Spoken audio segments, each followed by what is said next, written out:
Could you please state your name and date of birth? It's Erwin Sokol, and I was born in 1934, What month were you born? December 16th. Came to Venice actually when I was a child. My parents we lived in Los Angeles in the West Adams area, and I'm going back into, when I was probably 8, 10 years old.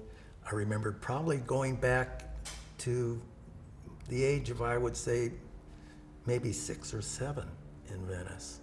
And they used to rent a little cottage on the old Venice boardwalk, which was actually a wooden boardwalk at that time, right on it was close to the water. They didn't build up all the beach area, which they dredged years ago, and they built up the beach. So the water actually came up pretty close to the wooden boardwalk, and we had one of these 1920 little cottages that my parents used to rent for the summer. My dad was a jeweler in downtown Los Angeles, and our vacations were down here at Venice Beach, for the summer.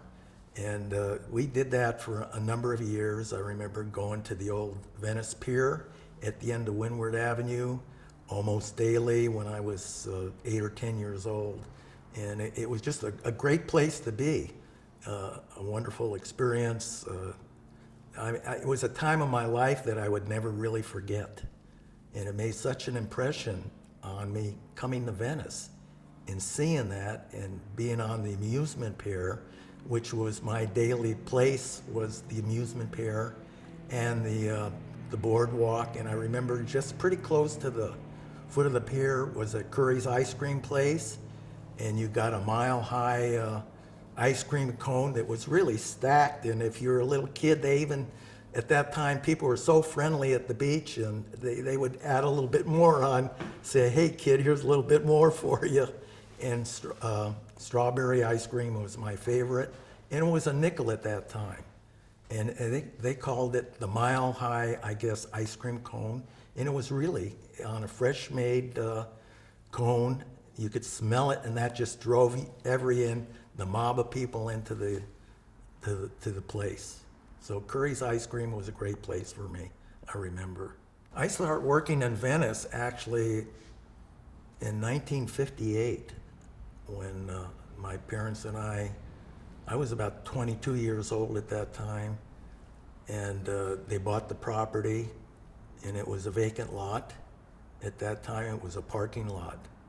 And in the front was a little gas station, and it was an older, I guess it was a Chevron station at that time, and it was a very old station that was probably hardly used as a station.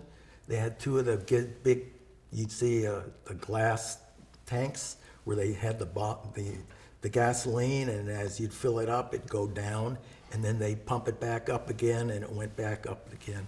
With the people in Venice at that time, people were very friendly. At the time, we used to, when I was young, we'd go out on the ocean surfing, but we didn't have surfboards. We used to go down to the gas stations and get the old inner tubes from cars, and when they'd have 6 or 8 patches on them, the gas station people would say, yeah, take it, We used to fill up the inner tubes and go surfing with them on right on the surf off in Venice. And we had a great time going there surfing, and the beach was just so much fun.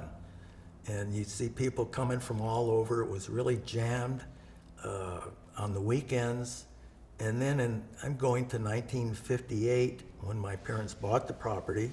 It was operated as a parking lot, and it was during the day, during the summer months, it was 35 cents a day parking, and on weekends it was 50 cents. Back in 1958, there was a broker by the name of Lynch,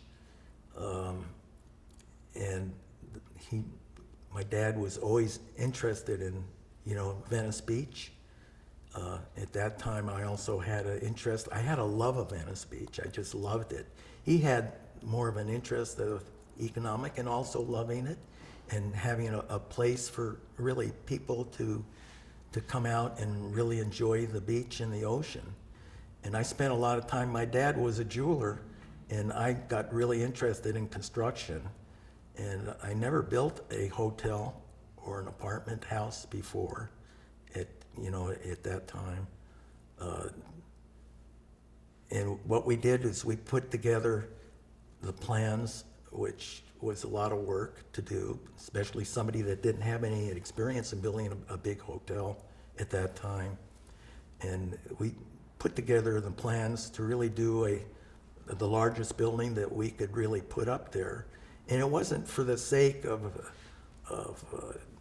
just an economic thing. It was something that he had really the desire, my dad, to make it a fun place for people to escape from Los Angeles and really come out and enjoy the many years that we have had at the beach and that we experienced as a family.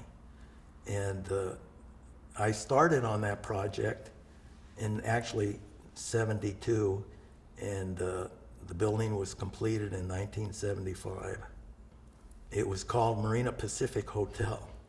And how I did that is I wanted to bring in Marina del Rey at that time, which was just coming on board. I think that was built around 73. The very early years of Marina del Rey was being developed, and Pacific Avenue, which we are on Pacific. And then I remember after I opened up, the Marina del Rey called me up and they said, you can't call it Marina Pacific, you're not in the marina. So I said, well, you're not in Venice. I can call it whatever I want. So we had a lot of tourists all the time that used to love to come to Venice from the European countries. We had Italy, France, Norway.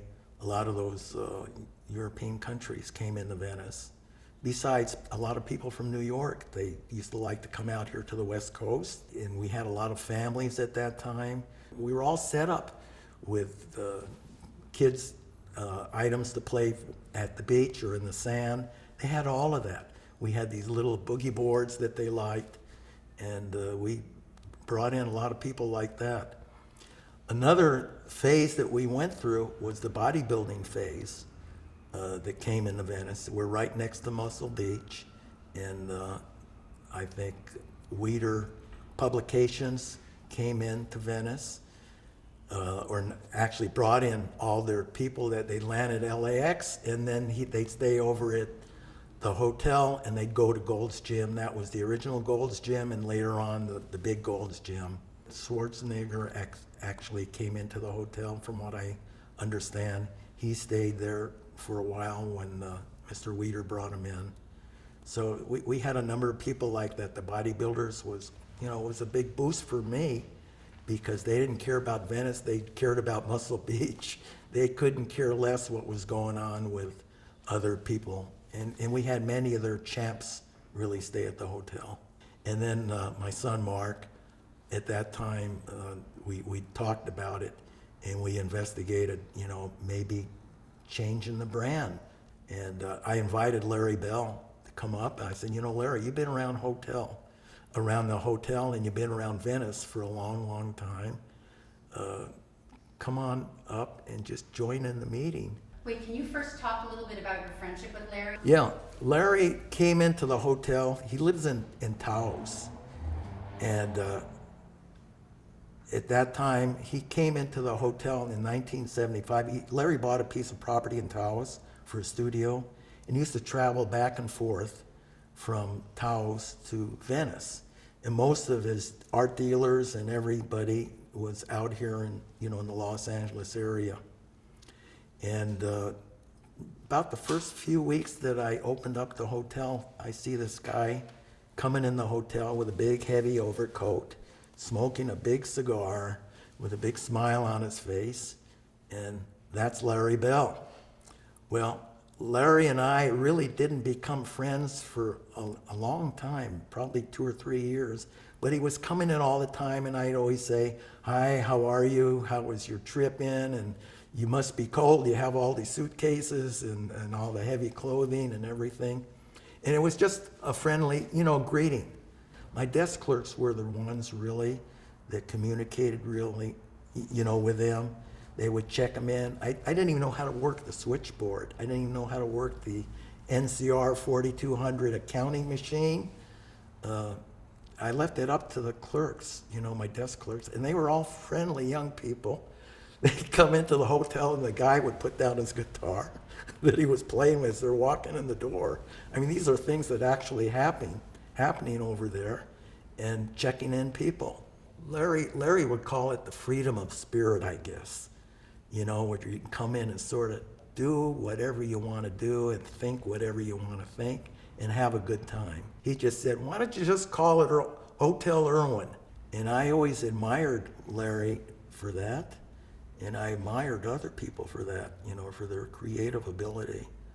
And I always said to Larry, your artwork, because I always admire it. And he was really a very struggling, poor artist at that time, like many artists were in Venice that became very famous.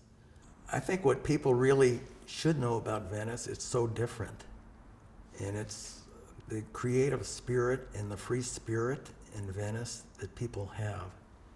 And I think people here that, one thing that I've really observed is people have fun living in Venice.